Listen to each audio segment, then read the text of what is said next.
अल्हम्दुलिल्लाह वस्सलातु वस्सलामु अला रसूलिल्लाह सल्लल्लाहु अलैहि वसल्लम। रब्बि इश्रह ली सदरी व यस्सिर ली अमरी वहलुल उक़दतम मिन लिसानी यफ़क़हू क़ौली। सूरा अल-बकरा आयात 158 से 163, 158 से 168 इंशाअल्लाह इसका पैगाम हम देखते हैं। इरशाद बारी ताला है, इन्न सफ़ा वल मरवत मिन शाइरिल्लाह फमन हज्जल बैत अव इतमर फला जुनाह अलैहि अन यतव्वफ़ बिहिमा वमन ततव्वा खैरन फ़इन्नल्लाह शाकिरुन अलीम।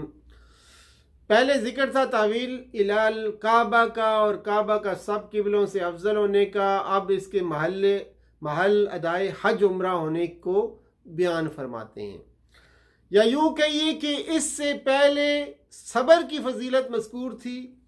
अब ये फरमाया गया कि देखो सफ़ा और मरवा जो शायरुल्लाह में दाखिल हुई और इनमें सही करना हज और उम्रा में ज़रूरी हुआ। इसकी वजह यह है कि ये फ़ेल साबरीन का है, यानी हज़रत हाजरा और इस्माइल अलैहिस्सलाम के आसार में से है।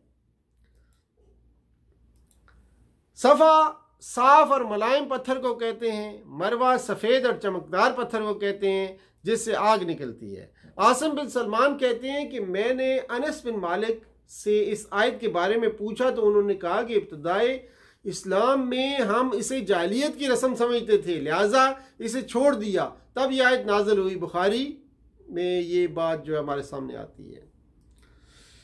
बाज़ लुगात की तहकीक शायरुल्लाह, शायर जमा है शहीरा की जिसके मानी अलामत के हैं। शायरुल्लाह से मुराद वो अमाल हैं जिनको अल्लाह ताला ने दीन की अलामतें करार दिया है। आज के लफ्ज़ी मानी कसद करने के हैं और इस्तलाह कुरान और सुन्नत में ख़ास खाना काबा का कसद करने और वहाँ अफ़ाले मखसूसा के अदा करने को हज कहते हैं। उम्रा के लफ्ज़ी मानी ज़ियारत के हैं और इस तरह शरअ में मस्जिद हराम की हाज़री और तवाफ़ व सई को कहा जाता है। यहाँ हज के वो मुनासिक मुराद हैं जो अल्लाह ने मुकर्रर फरमाए हैं, मसलन सई वगैरह। इस आयत में हक छुपाने वालों को सख्त वईद दी गई है। अल्लाह ताला ने जो बातें अपनी किताब में नाज़िल फरमाई हैं उन्हें छुपाना इतना बड़ा जुर्म है कि अल्लाह के अलावा दीगर लानत करने वाले भी इस पर लानत करते हैं। और हदीस में आता है, मन साला अन इल्मी फ़क़तमा, यानी कि जिससे कोई ऐसी बात पूछी गई जिसका उसको इल्म था और उसने उसे छुपाया तो क़यामत के दिन आग की लगाम उसके मुंह में लगा दी जाएगी। इस आयत में उलमा के तो यानी कि देखें आप शराइत बयान की गई हैं, यानी तौबा की शराइत। ताबू तौबा करना को कहते हैं, अल्लाह की तरफ रुजू करना, असलहू अपने इल्म अपने अमल की इस्लाह करना, बय्यनू बयान करना, अपनी गलती को बयान करना। सिर्फ तौबा करना काफ़ी नहीं बल्कि इनके इस कितमाने हक से जो बिगाड़ हुआ था इसकी उन्हें इस्लाह भी करना होगी। फिर अपनी गलती का लोगों के सामने बरमला एतराफ़ भी करें तो सिर्फ ऐसे लोगों को की अल्लाह तौबा कबूल करेगा, वरना नहीं। कुफर के मैनी इनकार कर देना है, ईमान न लाना भी है, छुपाना। और इससे मालूम हुआ कि जिनकी बाबत यानी यकीनी इल्म है कि इनका खात्मा कुफर पर हुआ है, इन पर लानत जायज़ है, लेकिन इनके अलावा किसी भी बड़े से बड़े गुनाहगार मुसलमान पर लानत करना जायज़ नहीं है। मुमकिन है कि इसने मरने से पहले तौबा की हो या अल्लाह ने इसके दीगर नेक अमाल की वजह से उसे माफ़ किया हो। अलबत्ता जिन बाज़ मासी पर लानत का लफ्ज़ आया है इनके मुर्तकबीन की बाबत कहा जा सकता है कि ये ललानत वाले काम कर रहे हैं। इस आयत में फिर दावत तौहीद दी गई है। ये दावत तौहीद मुशरिकीन मक्का के लिए नाकाबिल फहम थी। आयत नंबर 164 में ये बड़ी जामे आयत है। इसमें कायनात की तख्लीक और इसके नज़म तदबीर के मुतालिक 7 अहम अमूर का इसमें यकजा तस्करा है जो किसी और आयत में नहीं है। आसमान और ज़मीन की पैदाइश जिनकी वुसअत अज़मत मोहताज बयान ही नहीं। आसमान और ज़मीन का यक्के बाद दीगरे आना, दिन को रोशनी और रात को अंधेरा कर देना ताकि कारोबार माश भी हो सके और आराम भी हो सके। समुंदर में कश्तियों और जहाज़ों का चलना जिनके ज़रिए तिजारती सफ़र भी होते हैं। ऊँटों के हिसाब से सामान, रिज़्क़ और आसाइश भी एक जगह से दूसरी जगह मुंतकिल होता है। बारिश जो ज़मीन की शादाबी और रोईदगी के लिए नहायत ज़रूरी है। हर किस्म के जानवरों की पैदाइश जो नकलो हमल, खेती बाड़ी, जंग में भी काम आते हैं और इंसानी खुराक की भी एक बड़ी मिकदार उससे पूरी होती है। हर किस्म की हवाएं, ठंडी भी, गर्म भी, बारआवर भी और गैर बावर भी। बादल जिन्हें अल्लाह ताला जहां चाहता है बरसाता है। यह सारे अमूर अल्लाह की कुदरत और इसकी वादा नीयत पर दलालत करते हैं। पहले आयत में तौहीद ज़ात का वस्फात का सबूत था और आयत में तौहीद फिल अफ़आल का सबूत है। दलाइल अक़लिया की तमाम इक़साम जिक्र की गई हैं।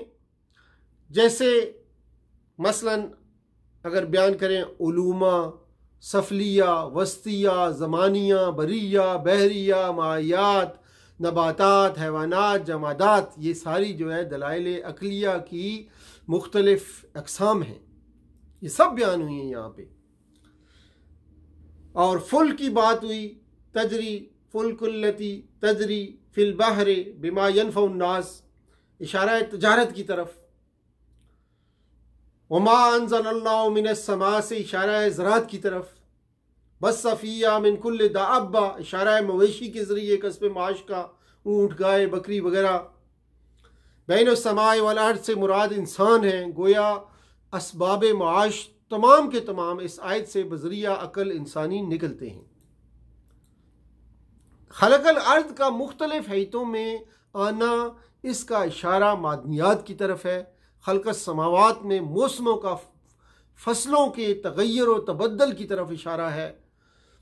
तो जो उलूम इंसानी अकल कामिल होने के बाद समावात से या अर्द से सादर होंगे, उनमें भी अक्लमंद कौम के लिए आयात इलाही मौजूद है।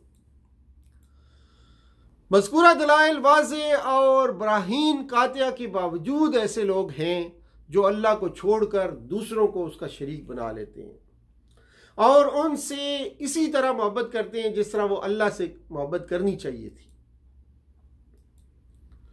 बैसत मोहम्मदी सल्लल्लाहु अलैहि वसल्लम के वक्त ही ऐसा नहीं था। शिर्क के ये मज़ालिम आज भी आम हैं, बल्कि इस्लाम के नाम लेवाओं के अंदर भी ये बीमारी घर कर गई है। उन्होंने भी न सिर्फ गैरुल्लाह, पीरों, फ़कीरों, सजादा नशीनों को अपना मावा, मलजा और किबला व हाजात बनाया रखा है, बल्कि उनसे इनकी मोहब्बत अल्लाह से भी ज़्यादा है, जिसका नक्शा अल्लाह ने इस आयत में खींचा है। यानी जिन जालिमों ने अल्लाह के साथ शरीक बनाए, अगर वो इस आने वाले वक्त को देख लें जिस वक्त उनको अज़ाब इलाही का मुशाहिदा होगा कि जोर सारा अल्लाह ही के लिए है, अज़ाब खुदाबंदी से कोई नहीं बचा सकता और अल्लाह का अज़ाब सख्त है, तो हरगिज़ अल्लाह की इबादत को छोड़कर दूसरों की तरफ मुतवज्जो न हो और न इससे उम्मीद और मनफियत रखें। यानी वो वक्त ऐसा होगा कि बेजार हो जाएंगे मतबू अपने ताबेदारों से और बुत परस्त अपने बुतों में कोई इलाका बाकी ना रहेगा, एक दूसरे का दुश्मन हो जाएगा अजाब इलाही देखकर। यहां खास तौर पर गुमराह करने वाले पेशवाओं और लीडरों और उनके नादान पैरों के अंजाम का इसलिए जिक्र किया गया कि जिस गलती में मुब्तला होकर पिछली उम्मतें भटक गईं, उससे मुसलमान होशियार हो जाएं और रहबरों में इम्तियाज करना सीखें, गलत रहबरी करने वालों के पीछे चलने से बचें।